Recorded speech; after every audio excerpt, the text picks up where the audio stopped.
In today's Take a Day, I want to talk about Shaquille O'Neal and the comments he had towards Kyrie Irving. And is he being too harsh in regards to his comments towards Kyrie? Now, before we get into that, though, please like, subscribe, also hit the notification bell just so you get the newest and the bonus content first. We put out content every day, so you won't miss any content here. Now, let's go ahead and jump right into this. Shaquille O'Neal definitely is one of those type guys where he doesn't bite his tongue. He's definitely going to let you know what he thinks. And he's definitely going to give you the real. And that's what I respect about Shaq. I always respected him as an analyst since he's been doing it and as a player as well, because he definitely was a dominant figure, the most dominant player I've ever seen in regards to just nobody being able to stop him and doing what he wants to do on the basketball court. So when Shaq says something, he's one of those pioneers that people listen to, people gravitate to, and people take heed to.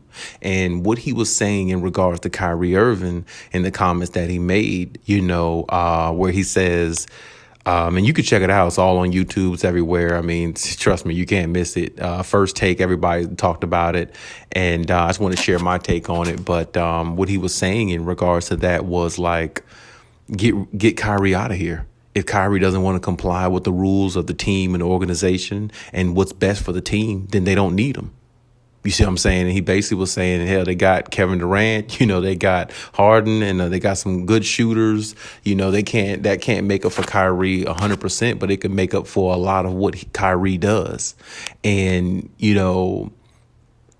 I really can't say I disagree with Shaq, because if you think about it, one of the things he said was, now if Kyrie stays on the team, the players are going to have to answer questions about him every day in the media. How's Kyrie doing? Is Kyrie coming back, anytime soon? Or is Kyrie getting vaccinated? Or is he not going to get vaccinated? It's going to be so many questions and so much, drama surrounding the team. It's going to throw off their focus. And, when you're trying to win a championship, you have to be 100% all in. You can't sit there and try to play, devil's advocate, or, try to do things your way, or, anything of that nature. You have to be 100% all in, locked in, focused, and everybody has to be on one accord and the same page.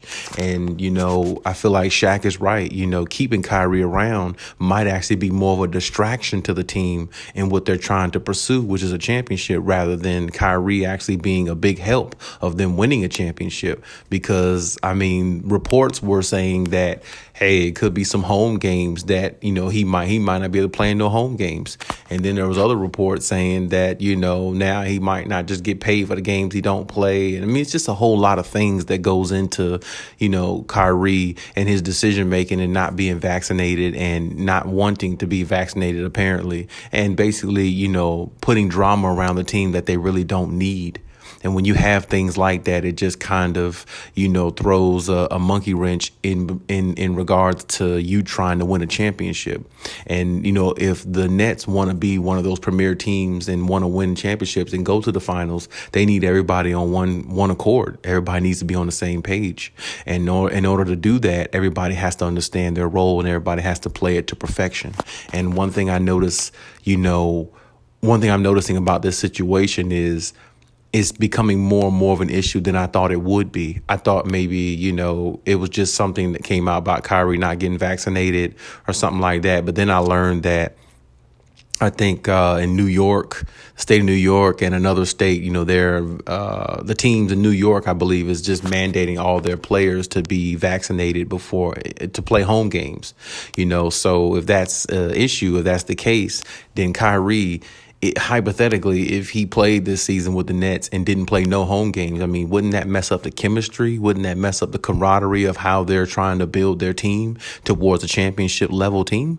I definitely think it would. And honestly, I think the Nets would be a lot better letting Kyrie go rather than being a distraction, because if Kyrie, now I will say this in Kyrie's defense, I think Kyrie, will come to his senses. I think he will do his research, which he should have did research on the COVID vaccination thing. But I think he will do that. I think he will come around. I think he will finally get vaccinated, or at least I hope he does, because honestly, the Nets, Without Kyrie, they're still a good team, still exciting team, but they're even more exciting with him on there. And Kyrie is big time. He is a superstar in this league, and he's been, he's won an NBA Finals. He knows what it's like to win a championship. So he definitely has, been through the struggle with that and found himself on top with LeBron James on Cleveland. So he knows what it takes to win championships. So having somebody like him on there definitely helps because he has high basketball IQ and he is a great player, superstar player, and it would be really, really bad if the Nets couldn't, keep Kyrie because of all the drama that's surrounding him and all the distraction that's going to come during the season. And I really hope that Kyrie makes a better decision and just go ahead and get vaccinated or find a way to, appeal to the team in ways that he needs to so he can be a part of this team and they can make a run at a championship. But I mean, like I said, as far as Shaq's comments, I really don't think they're out of bounds because, I mean, like I said, to win, everybody has to be on the same page. And Kyrie knows this. Kyrie knows this type of thing. He's been, like I said, he just won a championship several years ago with LeBron James. So he knows what it's like to go through that.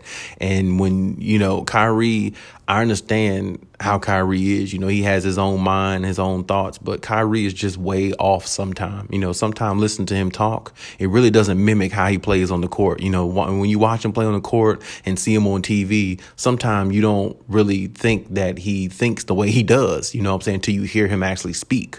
And, he's just one of them type of guys, he can, he can rub a lot of people the wrong way and maybe not mean to do it. And I can tell you this type of antic right here that's going on, that's making headlines everywhere, it's not going to be a help to the Nets. So that's why I think there are reports about the Nets looking into trading him for Ben Simmons and all this other stuff. And then Kyrie talks about he's going to retire if he gets traded, all that. But, hey, a decision got to be made on Kyrie's end and or the team's end, because honestly, that's going to be a huge distraction towards the Nets. And honestly, I think that might hinder them from getting to the finals. Giannis and the Bucks might make it back because they have more chemistry and camaraderie and they don't have these type of issues in the locker room, or maybe not in the locker room, but they don't have these type of issues with players that are not understanding towards what needs to be done. And that's where Kyrie is. He got to understand what needs to be done and he has to do what's best for himself. At the end of the day, I do understand that. But also, if you want to play in the NBA with Kevin Durant and the Brooklyn Nets and win another championship, you got to do what's best for the team as well.